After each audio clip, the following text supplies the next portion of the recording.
Hello guys, what's up? I hope you are doing fine. This is me, Mir Wahid, and today I am going to start the second lecture of Ecology and Environment Current Affair.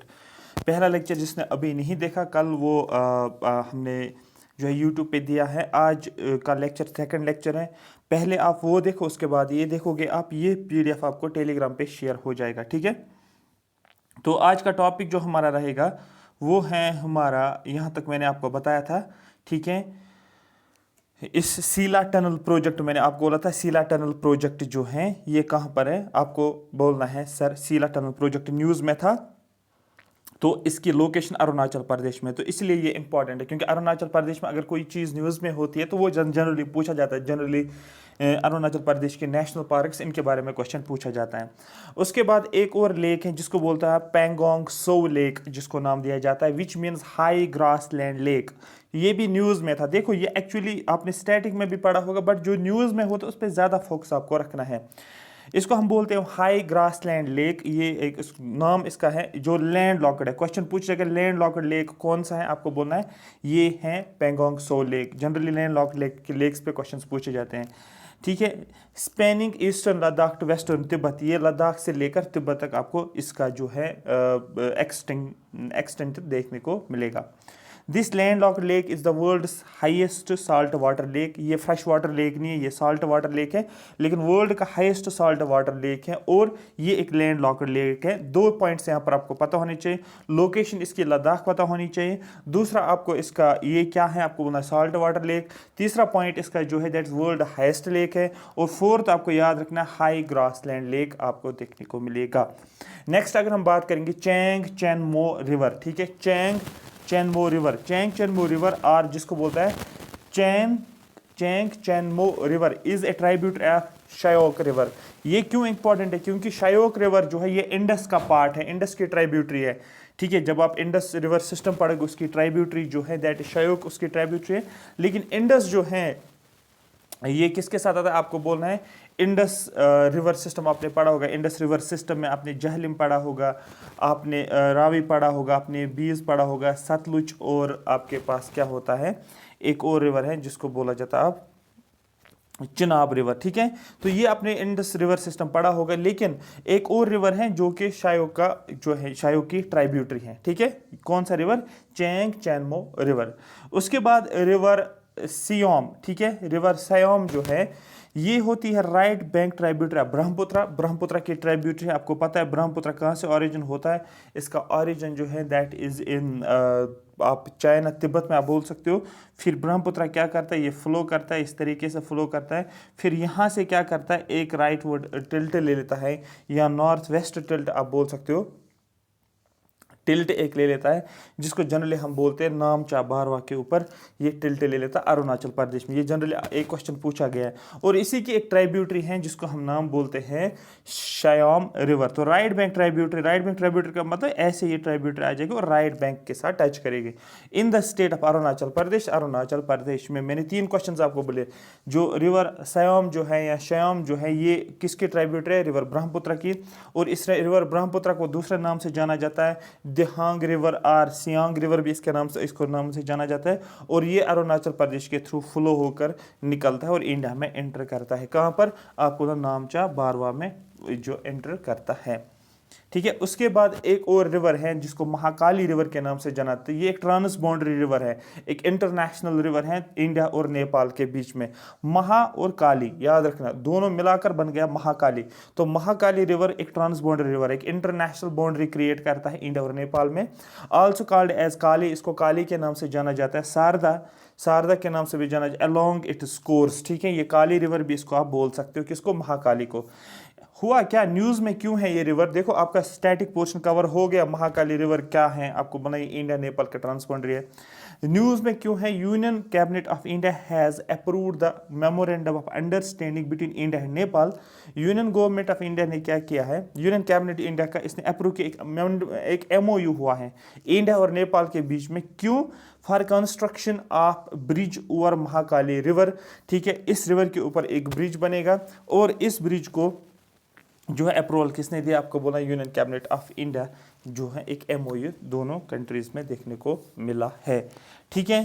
आ रही बात समझ। और ये bridge जो है ये कहाँ पर आपको ना, इंडिया और नेपाल आपको याद रखना। अगर ये दो जगह आप याद नहीं रखोगे, बट इतना रखो याद, इंडिया और नेपाल में हुआ है ये अप्रूवल, ठीक है, ये ब्रिज बनेगा, ठीक है। उसके बाद एक और रिवर है जिसको बोलते हैं सरस्वती रिवर, ठीक है, last Saraswati river in north western India. North western India वाले पार्ट में आप, इस पार्ट में आप बोल सकते हो कि इसकी लोकेशन जो है देखने को मिलती है। Is the holiest and mightiest river of the वैदिक पीरियड। ये वैदिक पीरियड का रिवर कंसिडर किया जाता है और इसको होली रिवर माना जाता है। This river is a trans boundary of India as well as Pakistan. ये भी ट्रांस बाउंड्री रिवर है, एक इंटरनेशनल आप बोल सकते हो बॉर्डर क्रिएट करता है। किसके बीच में? आप बोलोगे इंडिया और पाकिस्तान में। वैदिक Saraswati river originate in the Himalaya. इसका ऑरिजिन क्वेश्चन अगर आपको पूछा जाएगा सरस्वती रिवर का ऑरिजिन कहाँ पर देखने को मिल रहा है, आपको बोलना इसका ऑरिजिन हमें देखने को मिल रहा था हिमालय से। इसका ऑरिजिन है, दैट इज हिमालयन रिवर इसको बोल सकते हैं। And flowed between Indus river in the west and Ganga river in the east. और ये गंगा और इंडस के बीच के थ्रू ये फ्लो कर रहा था, ठीक है, पंजाब के थ्रू जाता था, हरियाणा, वेस्टर्न राजस्थान एंड गुजरात। बहुत ज़्यादा इंपॉर्टेंट है, एग्जाम में पूछ सकते हैं क्योंकि अगर न्यूज़ में है तो पूछा जाएगा। It finally drained into gulf of Kutch. आपको पता है गल्फ ऑफ कच्छ कहाँ पर? अरेबियन सी में। ये अगर मैं इंडिया बनाता हूँ और यहाँ पर आपको देखने को मिलेगा गल्फ ऑफ कच्छ जो कि अरेबियन सी में देखने को मिलेगा। तो सरस्वती रिवर का ऑरिजिन कहाँ पर था? आप बोलोगे ये ओल्ड लॉस्ट रिवर है, ये lost river, lost LOST, Himalaya से इसको वैदिक रिवर कंसिडर किया कहा जाता है।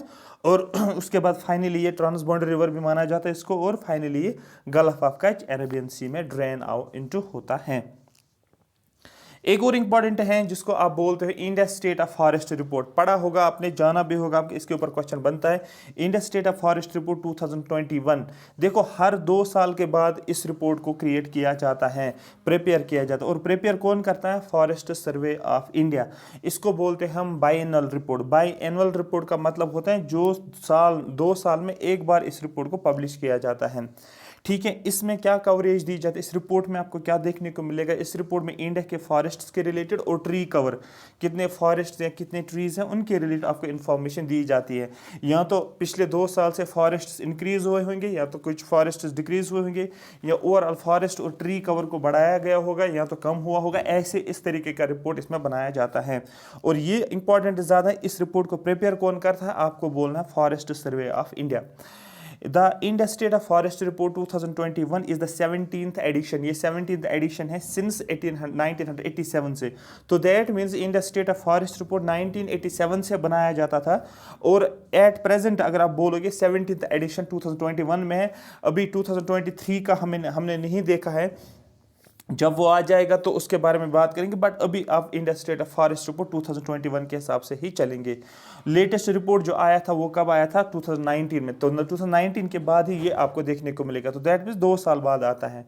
The India state of forest report 2021 provides information on forest cover, tree cover, mangrove cover, growing stock, carbon stock in the Indian forests, forest fires for monitoring above ground estimates of biomass using SAR data and climate change hotspots in Indian forest। मतलब इसमें सारी coverage की जाती है broader perspective से, अगर आपको पता होना चाहिए। जैसे कि इसमें फॉरेस्ट्स को भी लिया जाता है कि कितने फॉरेस्ट्स हैं, उसके बारे में इंफॉर्मेशन, ट्री कवर कितने ट्रीज हैं, मैंग्रोव्स के बारे में बहुत ज़्यादा इंपॉर्टेंट है। मैंग्रोव्स में क्वेश्चन जनरली बनता है कि मैंग्रोव्स पिछले 2 सालों से बढ़ गया है या कम हो गए, और किस एरिया में ज़्यादा मैंग्रोव्स आपको देखने को मिलेगा। क्वेश्चन जनरली पूछा जाता है मैंग्रोव फॉरेस्ट के ऊपर, ठीक है। कार्बन स्टॉक के भी के बारे में बात करते हैं। क्लाइमेट चेंज भी ये बताता है, ठीक है। Climate change hot spots in Indian forest कहाँ कहाँ पर है, ये सारी चीज़ें इसमें कवर की जाते हैं। It also provides for the first time the forest cover in tiger reserve areas. तो ये यहाँ पर कीवर्ड एक है, कीवर्ड एक है। क्यों ये कीवर्ड एक है? ये इसलिए कीवर्ड एक है क्योंकि पहली बार फॉरेस्ट सर्वे ऑफ इंडिया में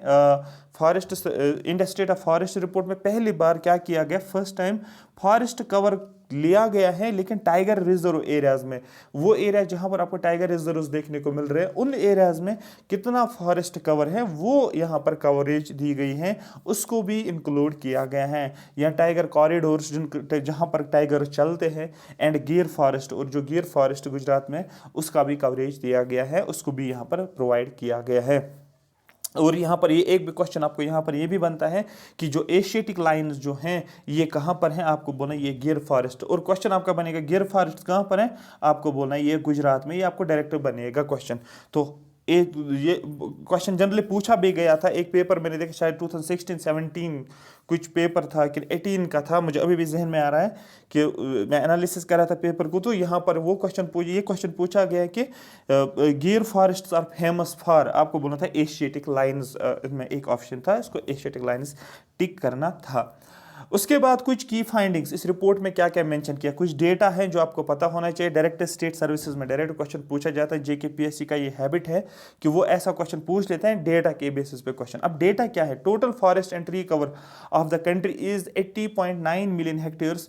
जो टोटल फॉरेस्ट और ट्री कवर दोनों को मिलाकर अगर देखा जाएगा 80.9 मिलियन हेक्टेयर्स, ये 80.9 मिलियन हेक्टेयर्स याद नहीं रखना बट परसेंटेज वाइज याद रखना है। दैट मीन्स यहाँ का अगर फॉरेस्ट और ट्री कवर देखा जाएगा इंडिया का, ये कितना रिप्रेजेंट करता है, आपको बोला 24.62% ऑफ ज्योग्राफिकल एरिया कंट्री। अगर ये कंट्री का ज्योग्राफिकल एरिया है उसका ये वाला पार्ट अगर मैं ले लूंगा, ये इसको जिसको मैंने ये कलर किया जो मैं हाईलाइट कर रहा हूं, ये वाला पार्ट आप बोलोगे ये 24.62% माना जाता है, जो कि टोटल ज्योग्राफिकल एरिया का 24.62%। देखो 0.62% भी पता होना चाहिए, वहां पर कंफ्यूज हो जाएगा, वहां पर 24.23 भी लिखा होगा, 24.65 भी लिखा होगा, 24.62 भी लिखा होगा। ये पॉइंट आपको पता होना चाहिए 62% ऑफ टोटल ज्योग्राफिकल एरिया पे कंट्री। यहाँ पर मैं इसलिए फोकस कर रहा हूँ क्योंकि यहाँ से आपका क्वेश्चन निकल के आता है as compare to the assessment of 2019। लेकिन अगर हम 2019 की अगर हम बात करेंगे, अगर हम कंपेयर करेंगे 2019 के साथ जो India state of forest board 2019 में आया था, ठीक है, there is an increase of 2261 square kilometers in the total forest and tree cover. That means अगर हम 2021 और 2019 की अगर बात करेंगे, कंपेयर अगर करेंगे, तो 2021 में हमें इतना एरिया जो है ज़्यादा देखने को मिलता है, इंक्रीज हमें देखने को मिलता है। ट्रेंड वाला क्वेश्चन आपको कैसे बनेगा, ट्रेंड पे क्वेश्चन ऐसा बनेगा, आपको क्वेश्चन पूछा जाएगा as per India state of forest report 2021 there was increase in the total forest and tree cover of the country as compared to 2019 or as compared to the previous report। आपको बोलना yes ये ठीक है, मतलब आपको option में करना which of the following is correct, आपको इसको बोलना यस ये करेक्ट है, ये इन्फॉर्मेशन है। क्यों 2019 में जितना भी था और आज अगर देखेंगे 2019 में अगर देखा जाएगा और 2021 में देखा जाएगा, यहाँ से हमें इंक्रीज, सपोज अगर यहाँ पर हमें 100 देखने को मिल रहा है, अब यहाँ पर हमें इतना बढ़ाना है आपको, दैट मीन्स इतना इंक्रीज हो गया, एक्स्ट्रा जो है हमें इतना इंक्रीज देखने को मिल रहा है।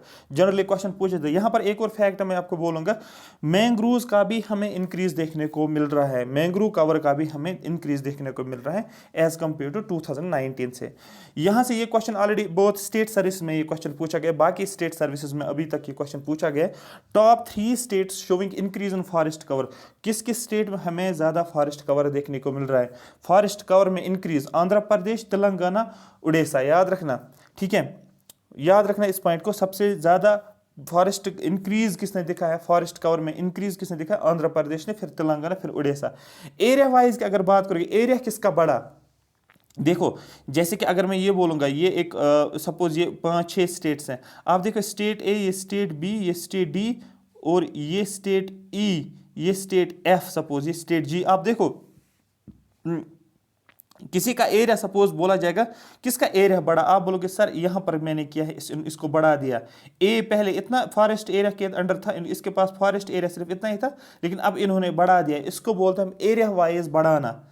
एरिया वाइज किस स्टेट का फॉरेस्ट कवर बढ़ गया है, आपको बोलना है वो मध्य प्रदेश। और ये क्वेश्चन पूछा गया था मध्य प्रदेश पे ही, एक स्टेट में पूछा गया था। Area wise largest forest cover किसके पास है, सबसे ज़्यादा एरिया जो फॉरेस्ट के अंदर किसके स्टेट के पास है, मध्य प्रदेश, फिर अरुणाचल प्रदेश, फिर छत्तीसगढ़, फिर उड़ीसा, फिर महाराष्ट्र। और अगर परसेंटेज के टर्म्स में देखा जाएगा, सबसे ज़्यादा percentage of total geographical area, suppose geographical area इतना है, टोटल जोग्राफिकल एरिया इतना है और उसकी परसेंटेज हमें देखनी है टोटल फॉरेस्ट कवर की कितनी है। आपको वो आपने अभी पढ़ा है 24.62, वो तो हो गया टोटल इंडिया का, लेकिन किस स्टेट का परसेंटेज में ज़्यादा है आपको बोलना है मिजोरम। यहाँ पर मुझे पता है आप कंफ्यूज हो जाओगे, इसलिए मैंने बोला जब आपको एरिया वाइज दिया होगा तो मध्य प्रदेश को टिक करना है, जब आपको दिया जाएगा परसेंटेज वाइज आपको मिजोरम को टिक करना है, और इन जनरल आपको पूछा जाएगा इंक्रीज इन फॉरेस्ट कवर देखने को किस स्टेट में सबसे ज़्यादा फॉरेस्ट कवर देखने को मिल रहा है, इंक्रीज किस में देखने को, आपको आंध्र प्रदेश में। तो की वर्ड यहां पर एरिया को आपको फोकस रखना और परसेंटेज वाइज फोकस रखना है, ठीक है। अब देखो यहां पर आप बोलोगे कि सर यहां पर देखो, यहां पर अरुणाचल प्रदेश एरिया वाइज में भी सेकंड है और परसेंटेज वाइज में भी सेकंड है, ये आपको पता होना चाहिए। जनरली आप देखो नॉर्थ ईस्टर्न स्टेट से यहां पर हमें देखने को मिलते हैं एरिया, इसमें क्या बोलते हैं forest percentage wise Mizoram, Arunachal Pradesh, Meghalaya, सारी नॉर्थ ईस्टर्न यहां पर आपको देखने को मिलेगा, ठीक है। ठीक है, the present assessment reveals that 17 states UTs have above 33% of geographical area under forest cover. जो हमारे पास प्रेजेंट असेसमेंट जो हमने किया, यहाँ से हमें ये इन्फॉर्मेशन निकल के आते हैं कि तो जो जोग्राफिकल एरिया जो है अंडर फॉरेस्ट कवर वो 33% से ज़्यादा हमें देखने को मिलता है। किन में? 17 स्टेट्स हैं यूटीज़, मतलब टोटल 17 स्टेट्स और यूटीज़ को मिलाकर हमें क्या, मिलाकर नहीं मतलब देखने को मिल रहा है हमें 33% जो है फॉरेस्ट कवर हमें ज़्यादा देखने को मिलता है 7 स्टेट्स में, ठीक है। 17 स्टेट्स में 33% से ज़्यादा फॉरेस्ट कवर हमें देखने को मिलता है, ठीक है। उसके बाद हम मैंग्रोव्स की बात करेंगे, यहाँ पर 5 स्टार लगा लो इसको, मैंग्रोव्स पे क्वेश्चन आपका बनेगा। Top 3 state showing mangrove cover increase, किस किस स्टेट में मैंग्रोव कवर इंक्रीज हुआ है। देखो ना तो ये परसेंटेज बोल रहा है ना तो और कुछ बोल रहा है, सिर्फ बोल रहा है मैंग्रोव्स को बढ़ाना। ये कहाँ पर आपको ना, उड़ीसा ये वाला पोर्शन आपको पता है, ये गुजरात हो गया, ये वाला पोर्शन यहाँ पर आप उड़ीसा बोल सकते हो, ये आंध्रा हो गया, या तमिलनाडु हो गया, ठीक है। तो उड़ीसा में सबसे ज़्यादा मैंग्रोव कवर इंक्रीज हुआ है, फिर महाराष्ट्र मुंबई वाला साइड, और उसके बाद कर्नाटका, मतलब ये वाला साइड आपको देखने को मिलेगा। तो ये पता होना चाहिए मैंग्रोव कवर कहाँ पर इंक्रीज देखने को मिला, इन 3 स्टेट्स में। टोटल मैंग्रोव कवर कंट्री में कितना है, अभी अगर आपको पता होगा कि 4992 स्क्वायर किलोमीटर हमारे पास टोटल मैंग्रोव कवर है, 4992 स्क्वायर किलोमीटर हमारे पास मैंग्रोव एरिया है, ठीक है। एन इंक्रीज इन 17 किलोमीटर का इंक्रीज हुआ है मैंग्रोव में, has been observed as compare to the previous assessment 2019 से अभी तक अगर हम देखेंगे कंपैरिजन करेंगे तो 17 स्क्वायर किलोमीटर बढ़ चुका है। तो ये भी डायरेक्ट आपका क्वेश्चन बन सकता है, ठीक है।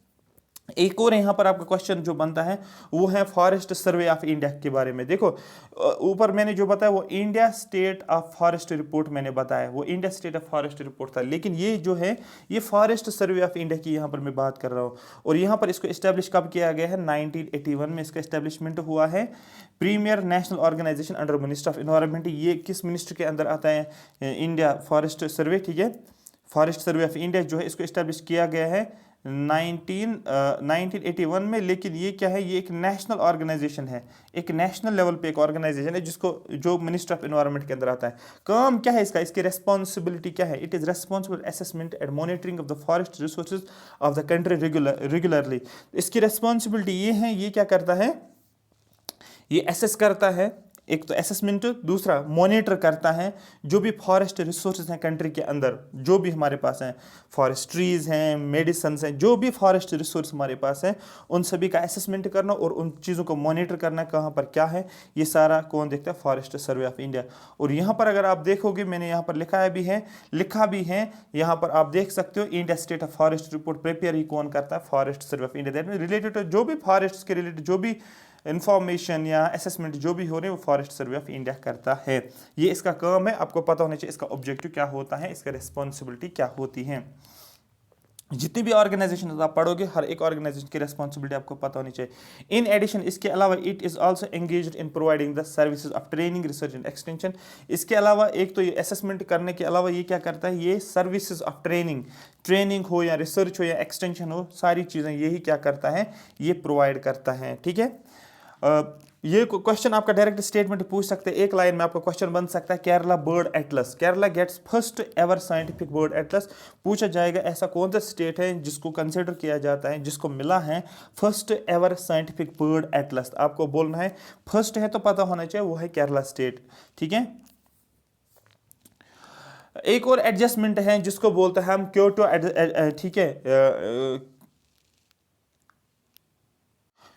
क्योटो एडजस्टमेंट इसको नाम दिया जाता है। जैसे कीटो प्रोटोकॉल आप पढ़ते हो, कीटो प्रोटोकॉल नहीं है ये, कीटो प्रोटोकॉल नहीं है ये, क्योटो एडजस्टमेंट है। क्वेश्चन पूछेगा Kyoto adjustment recently seen the news is related to, आपको पता होना चाहिए, in 2018 Kyoto adjustment is the adjustment made to the Montreal protocol. तो ये एक एडजस्टमेंट किया गया है related to the Montreal protocol. और आपको पता है Montreal protocol is related to ozone layer depletion. हमें क्या करना है, ओजोन लेयर डिप्लीशन को हमें कम करना है, ठीक है, रिड्यूस करना है, ठीक है, वो था मॉन्ट्रियल प्रोटोकॉल। इसी में एक एडजस्टमेंट आप बोल सकते हो जिसको बोला जाता है कोई, ठीक है, क्योटो एडजस्टमेंट। तो क्वेश्चन बन सकता है Kyoto adjustment is related to, आपको बोलना it is related to Montreal protocol, ठीक है।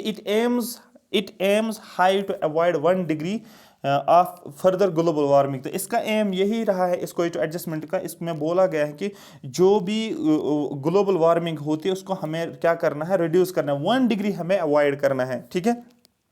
इन दिस, इसमें क्या बोला गया, the decision to strengthen enforcement mechanism of this accord in response to an expected rise in the global emission of the banned chemical trichlorofluoromethane और chlorofluoro 11 was adopted. इसमें ये decision लिया गया है, एक मैकेनिज्म जो होता है इसको, जो इन्फोर्समेंट मैकेनिज्म होता है, मतलब इन्फोर्समेंट मैकेनिज्म रिलेटेड टू क्या, रिलेटेड टू जो भी हमारे पास, जो भी हम क्लोरोफ्लोरोकार्बन का इस्तेमाल करते हैं, ठीक है, उसको हमें क्या करना, उसको बैन करना है। ये नहीं कि हमने बोला इन चीज़ों को बैन करो फिर हम कोई स्टेप ही नहीं उठाएंगे, हमें स्टेप लेना है, हमें एक आप बोल सकते हो एक इन्फोर्समेंट मैकेनिज्म अप्लाई करना है सो दैट हम इन केमिकल्स को बैन कर सकते हैं, जैसे कि क्लोरोफ्लोरोकार्बन्स, या जिसको आप नाम देते हो ट्राइक्लोरोफ्लोरोमीथेन के नाम से भी जाना जाता है।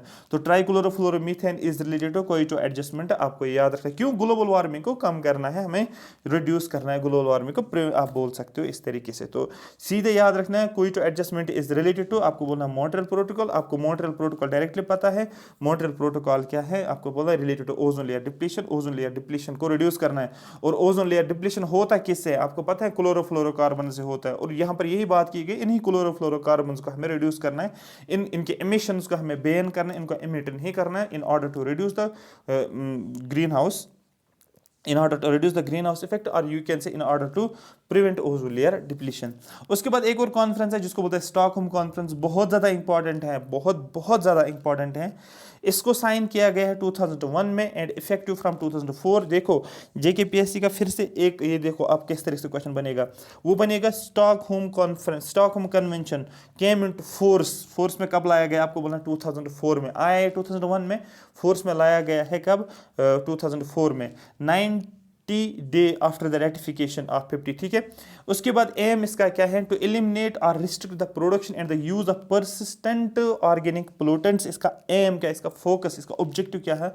इस स्टॉकहोम कन्वेंशन को इसलिए लाया गया है, स्वीडन स्टॉकहोम में ये हुआ है एक्चुअली। इसका एम है एलिमिनेट करना, ठीक है, एलिमिनेट करना या रिस्ट्रिक्ट करना, रोकना हमें, किसको, production and use of persistent organic pollutants. जो भी हमारे पास ऑर्गेनिक पोल्यूटेंट्स होते हैं उनको हमें क्या करना है, रिस्ट्रिक्ट करना है। ये बहुत ज़्यादा इंपॉर्टेंट है, बहुत ज़्यादा इंपॉर्टेंट है। जैसे मैंने अभी बोला आपको क्योटो एडजस्टमेंट किस रिलेटेड था, ये Montreal protocol related to chlorofluorocarbons, बस इतना आपको वहां पर याद रखना था कीवर्ड। यहां पर Stockholm convention is related to the persistent organic pollutants question पूछा जाएगा। It is led by UNEP, United Nation environment programme, इसको लेड करता है किसको, स्टॉकहोम कन्वेंशन को। इनिशियली 12 पोल्यूटेंट्स, पहले 12 पोल्यूटेंट्स को लिया गया था जिनको हम डेटी डजन्स के नाम से बोला जाता है, were listed under Stockholm convention. बहुत ज़्यादा इंपॉर्टेंट है, कितने पोल्यूटेंट्स को कंसिडर किया गया है इनिशियली, आपको बोलना है 12 पोल्यूटेंट्स। इसको डेटी डजन्स क्यों बोलते हैं, क्योंकि पोल्यूटेंट्स हैं तो डेटी हो गया, 12 हैं तो डजन हो गया, इसलिए इनको डेटी डजन्स के नाम से जाना जाता है। नाम से ही आपको निकलेगा ना, देखो 12 का मतलब होता है डजन, एक डजन 12 होता है, ठीक है, और पोल्यूटेंट का मतलब होता है जो डेटी होता है, तो इस तरीके से डेटी डजन्स के नाम से भी जाना जाता है। तो इनिशियली इसके अंदर कितने पोल्यूटेंट्स लिए गए, आपको बोलना 12 पोल्यूटेंट्स को लिस्ट आउट किया गया है अंडर स्टॉकहोम कन्वेंशन। यहां पर ये इंपॉर्टेंट, मैंने ऑलरेडी इसको हाईलाइट किया, क्यों आपको पूछा जाएगा कि 12 इनिशियल परसिस्टेंट ऑर्गेनिक पोल्यूटेंट्स कौन कौन से स्टॉकहोम के अंडर लिया गया है, आपको पता होना चाहिए। खासकर डीडीटी आपको पता होना चाहिए, ये सारे पता होने। पेस्टिसाइड्स में DDT acts as a pesticide आपको पता होना चाहिए, ये सारी चीज़ें आपको पता होनी चाहिए, ठीक है। हेक्साक्लोरोबेंजीन, क्योंकि बेंजीन के ऊपर क्वेश्चन पूछा जाता तो ये भी पता है। पेस्टिसाइड्स में डीडीटी और हेक्साक्लोरोबेंजीन पता। इंडस्ट्रियल पोल्यूटेंट्स की बात करेंगे तो यहाँ पर हेक्साक्लोरोबेंजीन यहाँ पर भी आपको देखने को मिलेगा। और उसके बाद बाई प्रोडक्ट्स के फॉर्म में आप देखोगे यहाँ पर ये भी आप देख सकते हो, ठीक है। ये सारी चीज़ें डायोक्सिन्स भी आप देख सकते हो। तो दैट मीन्स ओवरऑल आपको ये चीज़ याद रखनी है। डीडीटी को आप दिमाग में रखोगे, याद नहीं करना है, सिर्फ इतना आपको पता नहीं चाहिए। हाँ सर ने बोला था परसिस्टेंट ऑर्गेनिक पोल्यूटेंट्स में डीडीटी भी आता है और हेक्साक्लोरोबेंजीन भी यहाँ पर आपको देखने को मिलेगा, ठीक है। पॉलीक्लोरोनेटेड बाइफिनाइल्स, ठीक है, तो पीसीबी जिसको बोलते हैं, ठीक है। तो ये भी आपको पता होना चाहिए। उसके बाद हमारे पास क्वेश्चन है, सर ये तो आपने बोला था Stockholm is related to persistent organic pollutants, ठीक है। हमें क्या करना है, एलिमिनेट या रिड्यूस करना है परसिस्टेंट ऑर्गेनिक पोल्यूटेंट जो 12 दिए गए हैं। लेकिन सर ये तो बताओ परसिस्टेंट ऑर्गेनिक पोल्यूटेंट्स होता क्या है। Persistent organic pollutants are lipophilic, जैसे हम पढ़ते हैं ना हाइड्रोफिलिक। हाइड्रोफिलिक का मतलब जो वाटर के रिलेटेड होता है, ठीक है। लेकिन लिपोफिलिक का मतलब यहाँ पर फैटी टिश्यूज, ठीक है, which means they accumulate in fatty tissues. ये कहाँ पर इनके एक्यूमुलेशन, ये कहाँ पर डिपॉजिट होते हैं, आपको बोलना फैटी टिश्यूज में डिपॉजिट होते हैं of living animals and human beings. कौन से, ये पोल्यूटेंट्स। तो जनरली हम क्या बोलते हैं, कोई चीज़ एक्यूमुलेट अगर होता है वो होता है जैसे कि कहीं ना कहीं पर तो बॉडी में एक्यूमुलेट होता है, लेकिन ये ह्यूमन बींग्स के फैटी टिश्यूज में एक्यूमुलेट होता है, इसलिए इसको बोला जाता है लिपोफिलिक। जनरल स्टेटमेंट पूछ सकते हैं। Persistent organic pollutants concentrate in living organism, ये कॉन्सेंट्रेट करता है, ये कॉन्सेंट्रेट बढ़ता है लिविंग ऑर्गेनिज्म के अंदर through the process of bio accumulation. अपने बायो एक्यूमुलेशन और बायो मैग्निफिकेशन दो प्रोसेस पड़ी होगी, ठीक है। तो ये क्या होता है, ये एक्यूमुलेट होता है। दैट मीन्स एक्यूमुलेट का मतलब होना, जब भी पहली स्टेज में फर्स्ट जो भी आपके पास क्या बोलते इसको ट्रॉपिक लेवल्स होते हैं, जो पहली ट्रॉपिक लेवल में जो ही एक पोल्यूटेंट आ जाता है ना, वो होता है, इसको बोलते हैं बायो एक्यूमुलेशन। और बायो मैग्निफिकेशन का मतलब होता है फिर आगे आगे आगे आगे next trophic level, next trophic level, next higher trophic level पे चला जाता है, उसको बोलते हैं बायो मैग्निफिकेशन। लेकिन यहाँ पर हम बायो एक्यूमुलेशन के through persistent organic pollutant living organism में कॉन्सेंट्रेट करते हैं। Persistent organic pollutants are not soluble in water, definitely ये लिपोफिलिक हैं, ये फैट टिश्यूज में डिपॉजिट हो जाते हैं, एक्यूमुलेट हो जाते हैं, और ये वाटर में सॉल्युबल नहीं है। परसिस्टेंट ऑर्गेनिक पोल्यूटेंट्स आर, देखिए अगर ये वाटर में सॉल्युबल होते तो फिर कोई इशू नहीं था, फिर पानी वानी पीकर ये बाहर बॉडी से बाहर तो निकल आते, लेकिन ये पानी में सॉल्युबल नहीं है। Persistent organic pollutants are readily absorbed by fatty acids, ठीक है, इनको एब्जॉर्ब कौन करते हैं, जो हमारे पास फैटी एसिड्स होते हैं। Persistent organic pollutants are regulated international through Stockholm convention. ये मैंने अभी आपको बोला कि परसिस्टेंट ऑर्गेनिक पोल्यूटेंट्स को हम रेगुलेट करते हैं, इनको कंट्रोल करना, इनको एलिमिनेट करना, ठीक है, इनको रिड्यूस करना, ये स्टॉकहोम कन्वेंशन में बताया गया है। जैसे कि मैंने बोला आपको मॉन्ट्रियल प्रोटोकॉल क्या था, क्लोरोफ्लोरोकार्बन्स को रिड्यूस करना है। इस तरह से कीटो प्रोटोकॉल का मतलब होता है ग्रीन हाउस गैस एमिशंस को रिड्यूस करना। इसी तरीके से हमारे पास अब आ गया स्टॉकहोम कन्वेंशन। आप बोलोगे परसिस्टेंट ऑर्गेनिक पोल्यूटेंट्स की हमने बात की, तो इस तरीके से जो जो आता है वो आपको एक जगह पर पता होना चाहिए, सो दैट आप कंफ्यूज नहीं हो जाओगे। IUCN इस साल का टॉपिक है, IUCN भी इस साल का टॉपिक है, 100% पूछा जाएगा। International Union for Conservation of Nature भी इसको बोला जाता है। दूसरा International Union for Conservation of Nature and Natural Resources भी कहा जाता है। IUCN is a membership union uniquely composed of both government and civil societies. इसमें मेंबरशिप जो होते हैं, इसमें गवर्नमेंट्स भी होते हैं और इसमें सिविल सोसाइटीज भी होती है। इसकी क्रिएशन 1948 में हुआ, इंडिया के इंडिपेंडेंस के अगले साल ही इसकी क्रिएशन होती है IUCN की। ये ग्लोबल अथॉरिटी है, वर्ल्ड लेवल पे है, on the status of the natural world and measures needs to safeguard it. जो भी नेचुरल वर्ल्ड हैं, प्लांट्स हैं, एनिमल्स हैं, ठीक है, IUCN का रेड लिस्ट में आपने पढ़ा होगा, ठीक है। इस तरीके से ये उनका स्टेटस बताता है, ठीक है। Global authority on the status of natural world के बारे में हमें बताता है, और उनको सेफगार्ड कैसे किया जाता है उसके रिलेटेड मेजर्स बताए जाते हैं। सबसे ज़्यादा इंपॉर्टेंट जो है एग्जाम में पूछने के लिए वो है यहाँ पर स्विट्जरलैंड। हेडक्वार्टर इसका जो है स्विट्जरलैंड में, आपको पता होना चाहिए। IUCN red list of threatened species, ठीक है। IUCN का एक लिस्ट होता है जो थ्रेटनेड स्पीशीज का लिस्ट होता है। ये थ्रेटनेड स्पीशीज में कितने आते हैं? थ्रेटनेड स्पीशीज जो होते हैं 3 लिस्ट थ्रेटनेड स्पीशीज का लिस्ट निकाल के आ जाते हैं। एक होता है इंडेंजर्ड कैटेगरी, एक होता है क्रिटिकली इंडेंजर्ड कैटेगरी, और एक होता है वल्नरेबल। और आपने देखा होगा, मैंने आपको पहले लेक्चर में बताया है, जो एशियाटिक चीता जो है या अफ्रीकन चीता जो है, कौन किस लिस्ट में, वल्नरेबल में कौन सा है, क्रिटिकली इंडेंजर्ड में कौन सा है, ये सारी चीज़ें मैंने आपको बताई है। वही लिस्ट को बोला जाता है थ्रेटनेड लिस्ट ऑफ IUCN, जिसको आप रेड लिस्ट ऑफ IUCN बोला जाता है। Is the world's most comprehensive inventory of the global conservation status of plants and animals. Question आपको बनेगा कि जो IUCN का जो रेड लिस्ट होता है उसमें हम किन स्पीशीज को लेते हैं? क्या ओनली प्लांट्स को लेते हैं, ओनली एनिमल्स को लेते हैं, दोनों को लेते हैं? आपको बोला दोनों को हम कंसीडर करें। उस लिस्ट के अंदर हम स्टेटस बताते हैं, प्लांट्स का स्टेटस भी बताते हैं और एनिमल्स का भी स्टेटस बताते हैं। ऐसा कंफ्यूज नहीं होना कि जनरली हम एशियाटिक लायन, चीता वीता या टाइगर्स के बारे में पढ़ते हैं तो वही उसमें होगा, नहीं, उसमें हम दोनों प्लांट्स और एनिमल स्पीशीज को भी कंसीडर करते हैं। IUCN maintains a list called as red list of flora and फाना। यहाँ पर देखो, फ्लोरा होते हैं प्लांट्स और फाना होता है animal species, and categorises them on their conservation states, और उनको कैटेगरी बनाते हैं। For example species A, B, C, D, E, F, G, H, तो ये इन एक अलग कैटेगरी में रखा जाएगा। जैसे कि इसको क्या, क्यों कंजर्वेशन स्टेट्स, इसको रखा जाएगा suppose endangered, A, B, C, D endangered, और इनको रखा जाएगा क्रिटिकली इंडेंजर्ड, क्योंकि इनका कंजर्वेशन स्टेट जो क्रिटिकली इंडेंजर्ड में है, इनको जो है ज़्यादा से ज़्यादा प्रोटेक्शन की ज़रूरत है। जो इंडेंजर्ड है उनको उतनी प्रोटेक्शन की ज़रूरत नहीं है जितनी किनको है, जितना E, F, G, H को है। ठीक है, आ रही बात समझ? तो इस तरीके से कंजर्वेशन स्टेटस के बारे में बताता है, उनको कैटेगराइज किया जाता है। बहुत ज़्यादा इंपॉर्टेंट, मैंने रेड से हाईलाइट इसलिए किया है क्योंकि ये आप याद रखोगे, भरतपुर बर्ड सेंचुरी, और इसको नाम दिया जाता, ऑफिशियली इसी का नाम है कियोलादियो नेशनल पार्क। आपके लिए क्वेश्चन है, आपको कमेंट सेक्शन में लिखना, अभी आप रफ पे लिख कर रखो कि कियोलादियो नेशनल पार्क या भरतपुर बर्ड सेंचुरी कहाँ पर है, ये आपको कमेंट सेक्शन में मेंशन करना है। ये भी क्वेश्चन पूछा गया था। 6th mass extinction, already question पूछा गया UPSC ने। 6th mass extinction is recently seen in the news is related to, तो नीचे स्टेटमेंट्स थे। तो 6th मास एक्सटिंक्शन की अगर बात करेंगे, recently study states that earth is going through its 6th mass extinction। Recently study में ये पाया गया है कि अर्थ जो है, जिसमें अर्थ प्लेनेट जो है, यहाँ पर हमें एक मास एक्सटिंक्शन देखने को मिलता है, वो उसको बोलते हैं 6th मास एक्सटिंक्शन। है क्या ये, यही समझना है। Mass extinction event is usually defined as about 75% of the world species being lost in short amount of geological time, less than 2.8 million years. Time period दिया गया है कि 2.8 मिलियन ईयर्स से कम टाइम में हमें क्या देखने को मिलता है, जो भी वर्ल्ड स्पीशीज हैं, ठीक है, उसका 75% जो है वो एक्सटिंक्ट हो गया है।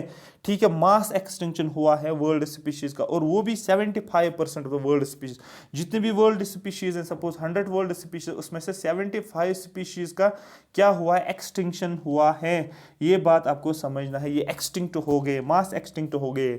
ठीक है, और इसी को हम बोलते हैं, और बहुत कम टाइम में इतना ज़्यादा एक्सटिंक्शन होना, तो इसको बोलते हैं हम, ये होता है क्या बोलते हैं उसको, इसी को हम नाम बोलते हैं mass extinction. There has been 5 mass extinction so far, अभी तक 5 मास एक्सटिंक्शन हो गए, पहला, first, second, third, fourth, fifth, लेकिन ये वाला जो था ये 6th mass extinction. However all of those were caused by natural processes, लेकिन सभी ये जितने भी मास एक्सटिंक्शन हुए थे, जो मैंने पहले बोला था 5, ये नेचुरल हुआ था, बाय नेचर की वजह से हुआ, कुछ हो गया, डिजास्टर आ गया, जो भी ये हो गया नेचुरल फेनोमेनन के जरिए से। लेकिन जो 6th मास एक्सटिंक्शन जो हो रहा है, ये हो रहा है, it is being caused entirely by humans and hence referred as anthropocene extinction. इसको हम एंथ्रोपोसीन बोलते हैं, एंथ्रो का मतलब ह्यूमंस के रिलेटेड, तो इसका मेन कारण जो है ये बिकॉज ऑफ ह्यूमंस की वजह से ये एक्सटिंक्ट 6th मास एक्सटिंक्शन देखने को मिलता है। आई होप यहां तक ये बात आपको पूरी की पूरी समझ आई होगी।